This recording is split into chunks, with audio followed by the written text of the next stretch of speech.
Hello, I'm Nola, and I'd love to welcome you to my channel. If this is your first time, I warmly welcome you. I hope you'll stay a while. If you've been here before and a regular subscriber or a new subscriber, thank you for being here today. I truly appreciate you. So without further ado, today the subject is on over-explaining oneself. If you've ever experienced conversations, or I think we've all had those conversations where you can feel it before you even finish speaking, the other person has already decided what you mean. You can tell, or you can see it in their face, the energy or the way that their body language is, their stance. The wall goes up. So why does this happen? Most of the time, it isn't cruelty. 9 out of 10 times, it is not cruelty. People hear through their own filters, their fears, old wounds, their ego, or stories they still need to protect. They don't listen to understand. They listen to defend what they already believe. So perhaps you, like myself, are tired of being misunderstood, tired of having to go through big explanations to get people to understand what you are trying to say. And you know, the cost of over-explaining is this. We start clarifying, editing, over-explaining, trying to avoid being misunderstood, but it doesn't work, beloved. I tell you, it hasn't worked for me. And before you get to be 40, 50, 60 years old, before you understand these truths, if you listen closely, I think I can help to set you free early because it drains your energy. Your peace is more valuable than their understanding because silence explains more than words ever could. Okay? In this modern world where we've got instant messages, WhatsApp, all of the ways that we communicate, people rarely pick up the phone. And so it's even easier to misunderstand today or to be misunderstood today. We have constant texting and all sorts of messages. A sentence without tone or body loses all its nuance. So much gets lost in the translation. I dislike texting. I do it. But most times, if I feel that I don't want something to get lost in translation, I pick up the phone and I'll call, and yet it still happens. You send a message with kindness in your heart, and it lands cold on someone else's screen. And I've done it too. I've read messages through my own fatigue, through my own anger, or through my own story. Perhaps you have done this too. That's why sometimes I still pick up the phone.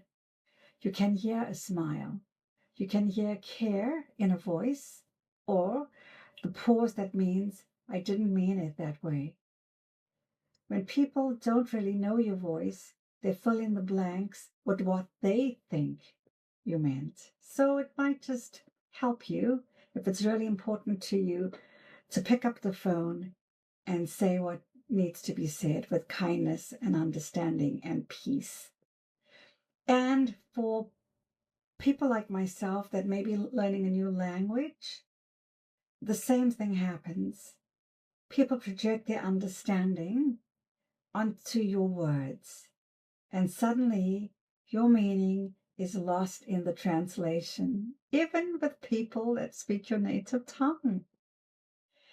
And this is the reason why so many of us feel unseen or misread. But peace begins when you stop trying to fix every misunderstanding. You can't manage the filters on someone else's mind. Beloved, you cannot do that. You can only keep your own voice true.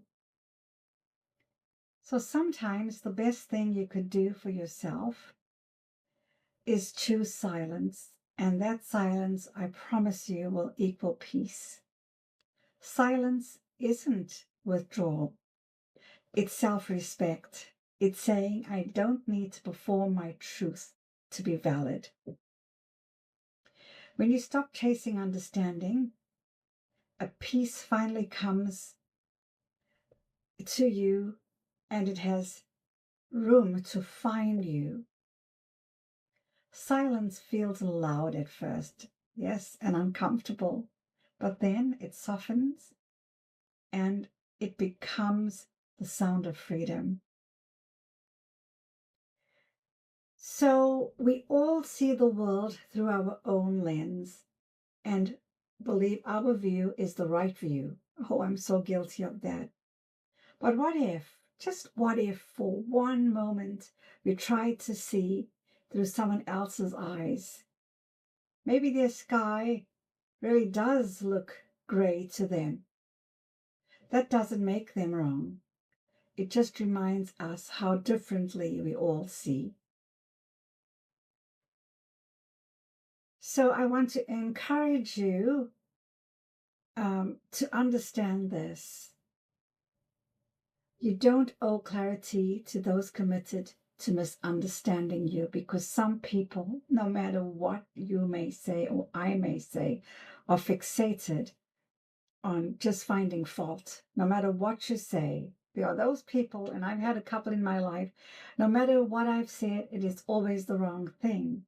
So when I've been asked the question, what do you think? I return the question, no, you tell me, what do you think? Because the minute you tell them what you think, they jump on you and pick it apart. So there's no winning, right? So protect your energy at all costs.